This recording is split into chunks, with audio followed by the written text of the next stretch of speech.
नमस्कार प्रेक्षकांनो, मालिकेच्या पुढील काही भागांमध्ये आपल्याला खूपच जबरदस्त अशी गोष्ट पाहायला मिळणार आहे. कारण युगंधरने आता इकडे वाट लावायला घेतलेली आहे, ती म्हणजेच या शिल्पाची. शिल्पाने खूप मोठा राडा करून ठेवलेला असतो. शिल्पाने खूप मोठा गोंधळ घालून ठेवलाय. शिल्पाला असं वाटत आहे की ती जे काही करते त्या सगळ्या गोष्टी बरोबरच आहेत, पण युगंधरने मात्र आता शिल्पाची चांगलीच वाट लावलेली आहे. कारण शिल्पाला वाटत असतं की आपण आनंदीला वाटेल तसं वागवू शकतो, वाटेल तसा त्रास देऊ शकतो, म्हणून शिल्पा त्या पद्धतीने वागत असते. कारण तिच्या लक्षातच येत नाहीये की ती जे काही वागते त्याचे परिणाम हे तिलाच भोगायला लागणार आहेत. तिच्यामुळे हे सगळं झालेलं आहे, तर या सगळ्या गोष्टी तिला भोगाव्याच लागणार आहेत. हे सगळं जेव्हा घडत असतं तेव्हा मात्र इकडे युगंधरने मात्र शिल्पाला निघून जायला सांगितलेलं आहे. पण त्यानंतर शिल्पाच्या समोर आता आनंदीची माफी मागण्याशिवाय कोणताही पर्याय राहिलेला नाही. आणि त्याच वेळी शिल्पाने मात्र हे सगळं जेव्हा घडत आहे, तिला घरातून हाकललं जात आहे, तेव्हा मात्र तिने आता आनंदीची माफी मागायला घेतलेली आहे. आणि आनंदीची माफी मागितलेली आहे मनापासून. आणि आनंदीला सांगितलेलं आहे की मला माफ कर, माझ्याकडून चूक झाली. कारण तिला त्या घरामध्ये पुन्हा राहायचं आहे आणि त्यासाठी तिनं हे केलेलं कारस्थान नाही. म्हणजे मनापासून तर तिनं माफी मागितलेलीच नाहीये, तिला फक्त आता ते नाटक करायचं आहे. युगंधरने घराच्या बाहेर काढू नये यासाठी तिनं केलेलं ते कांड आहे. तर हे सगळं कशा पद्धतीने होणार आहे ते आपण डिटेलमध्ये पाहणार आहोत. त्यासाठी व्हिडिओ शेवटपर्यंत पहा. त्याचबरोबर चॅनलवरती नवीन असाल तर चॅनलला नक्की सबस्क्राईब करा. जेव्हा आनंदीच्या चेहऱ्याकडे बघून युगंधरच्या लक्षात येतं की आनंदीला स्वतःलाच या ड्रेसमध्ये कम्फर्टेबल वाटत नाहीये. नक्की काय झालंय, म्हणजे यामागे नक्की काय आहे. जेव्हा युगंधर आनंदीला विचारतो की आनंदी, तुला स्वतःला कम्फर्टेबल वाटत नाहीये तर हा ड्रेस तू का घातलास, तेव्हा इकडे माई सुद्धा हे सगळं बोलणं ऐकत असतात. माई म्हणतात की अगं आनंदी, तू सांगायला हवं होतंस, तू सांगितलं का नाहीये. तेव्हा आनंदी म्हणते की नाही, मला भावा बहिणीमध्ये भांडण नको लावायचं होतं, माझ्यामुळे त्यांच्यामध्ये वाद व्हायला नको आहेत. कारण मालक साहेबांना जर हे कळलं तर मालक साहेब शांत राहणार नाहीत. मालक साहेब नक्कीच इकडे शिल्पा मॅडमना म्हणजे शिल्पाताईंना ओरडतील, त्यांना वाटेल तसं बोलतील. ही गोष्ट मला नको आहे असं सांगितलं जातं. त्यानंतर इकडे आपल्याला पाहायला मिळतं ते म्हणजे युगंधर आता खूप चिडलेला असतो. इकडे सगळे पत्रकार असतात आणि सगळ्या पत्रकारांना आता प्रश्न पडलेला असतो. तेव्हा युगंधर सांगतो की एक गोष्ट लक्षात ठेवा, कसं आहे, माझ्या बायकोचा आत्मसन्मान जपला जाणार नसेल तर या पुरस्काराचा मला काहीही उपयोग नाही.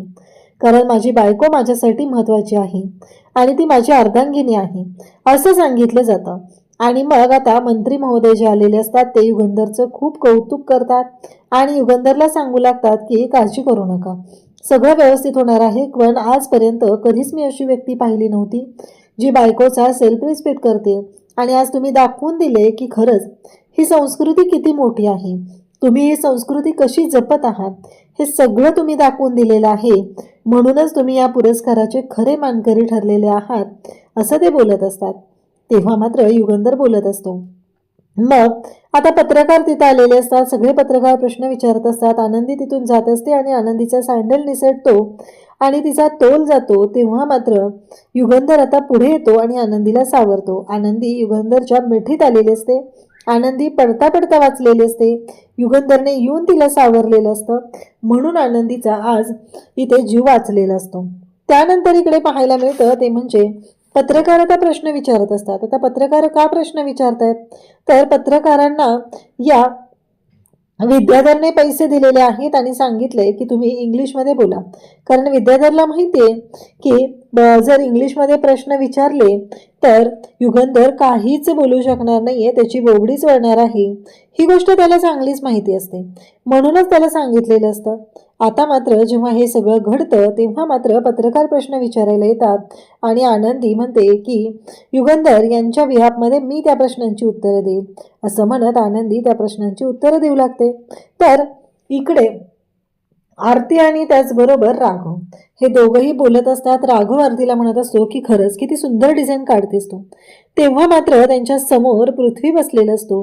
पृथ्वी सुद्धा हे सगळं पाहतो आणि पृथ्वी म्हणतो की काय झालं. तेव्हा ती सांगते की नाही, काही नाही झालेलं. तेव्हा पृथ्वीचं असं म्हणणं असतं की नाही, तेव्हा तो म्हणतोय की मला वाटतंय की आपण रात्री डिनरला भेटूया का? तेव्हा मात्र आरती म्हणते काहीच हरकत नाहीये. पण पृथ्वीला मात्र ही गोष्ट अजिबात आवडलेली नसते. पृथ्वीचं म्हणणं असतं कशाला भेटायचंय? गरज काय आहे या सगळ्या गोष्टींची?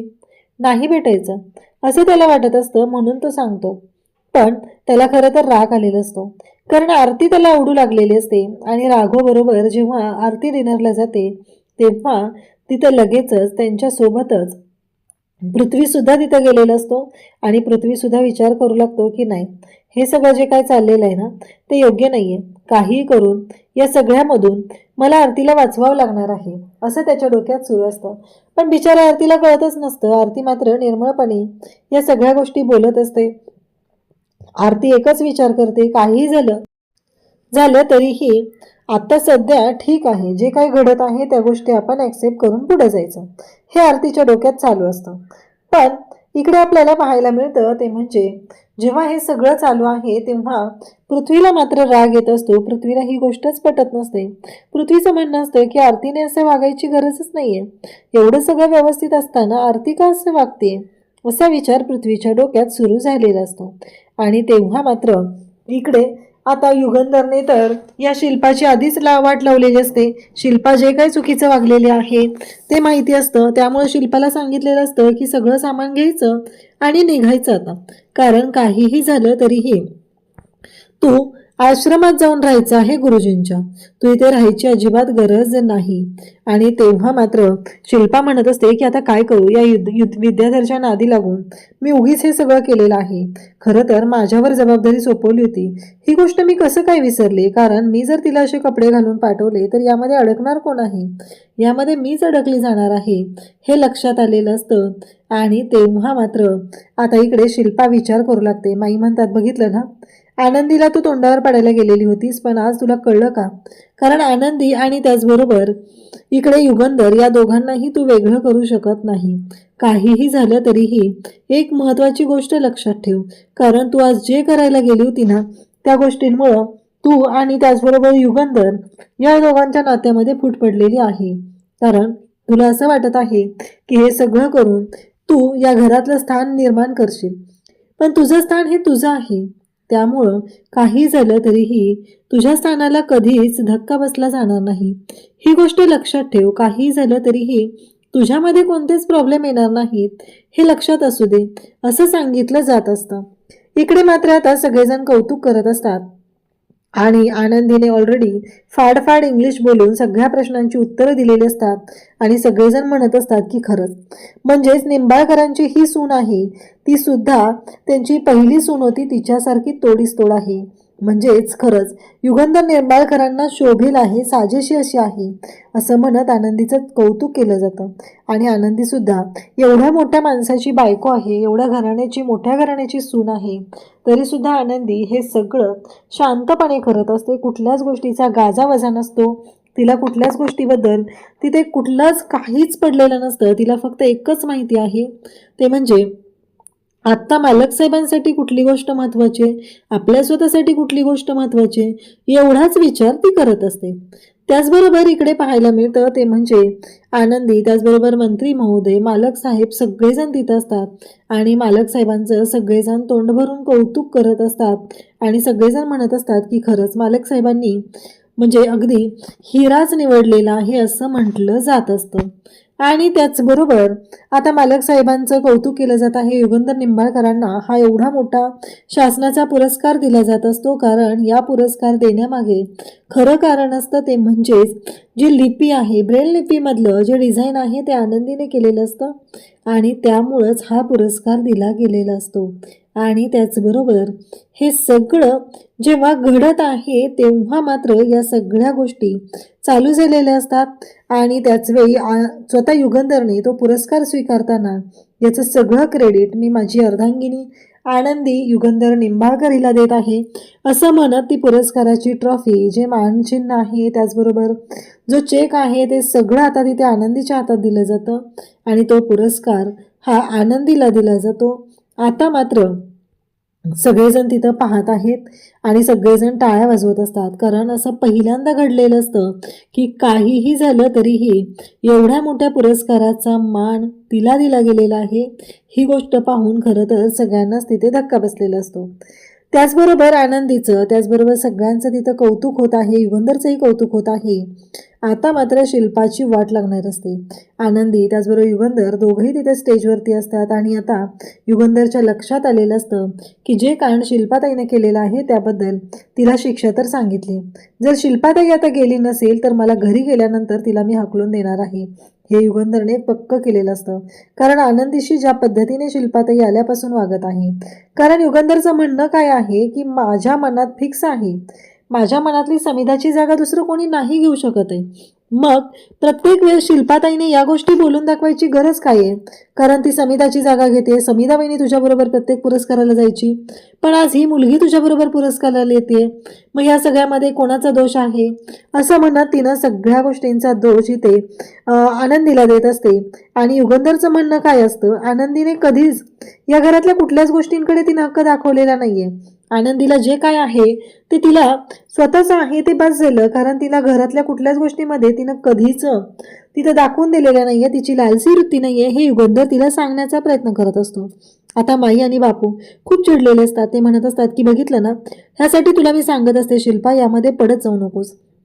जे काही चाललंय ना ते घरातलं ते एक्सेप्ट करायला शिक. काहीही झालं तरीही ज्या पद्धतीने हे सगळं तू करत आहे ते चुकीचं आहे. आनंदीला कमी लेखणं कमी कर. आज तुला माहिती आहे का, युगंधरची नाचक्की झाली असती. आनंदीने जोडवे आणि मंगळसूत्र घालून गेली एवढ्या सगळ्या गडबडीत ही, त्यामुळं तर आनंदी इथं वाचलेली आहे असं सांगितलं जात असतं.